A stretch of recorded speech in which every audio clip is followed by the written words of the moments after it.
राज्य सरकार स्वास्थ्य और परिवार कल्याण विभाग पक्षर विजु स्वास्थ्य कल्याण योजनार नुआ नवीन कार्ड वितरण मुख्यमंत्री नवीन पट्टनायक द्वारा शुभारंभ कर किरमिरा ब्लॉक रे वितरण कार्यक्रम में विधायिका दीपाली दास मुख्य अतिथि, ब्लॉक अध्यक्षा कृष्णप्रिया साहू, जिला परिषद सभ्या रीता बाग, बीडीओ डॉक्टर जगदीश चंद्र महानंद, सरपंच संतोषिनी पटेल, तपी मरई, प्रियदर्शिनी घुगर, मन बाग प्रमुख सम्मानित अतिथि भाव में जोगदे प्रथम पर्यायर 217 नवीन कार्ड वितरण करथिले। एही अवसर में विधायिका कहिथिले जे एही कार्ड द्वारा हिताधिकारी चिकित्सा सहायता पाई सुस्थ ओडिशा सुखी ओडिशा गठन में सहायक हब।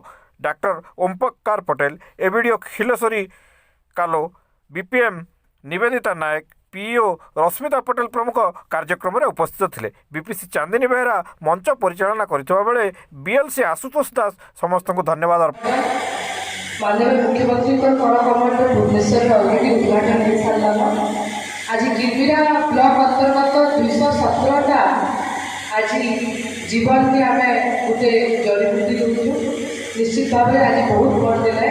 आज मंच पर उपस्थित थी चेयरमैन कार्ड माध्यम हजार हजार लक्षे लक्षे महिला मैंने ओडिशा रे आज आम सब सुविधा पाते। से गोटे एंता आशा देचन आम मन गोटे एंता आमको गोटे सुजोग देचन कि आज झारसुगुड़ा रे लक्षे लक्षे हजार हजार माँ बापा मैंने भुवनेश्वर एपोलो अमरी रे चिकित्सा पाइबार सपना देखिपारे। आज जिते आम एम्बुलेंस भुवनेश्वर के पठाऊ आम जिते कार्ड नहीं बाहरी थी आमको चिंता होता जे एते पैसा कहीं आनवा गोटे गरीब माँ के पुओ कि निजर चिकित्सा करवा।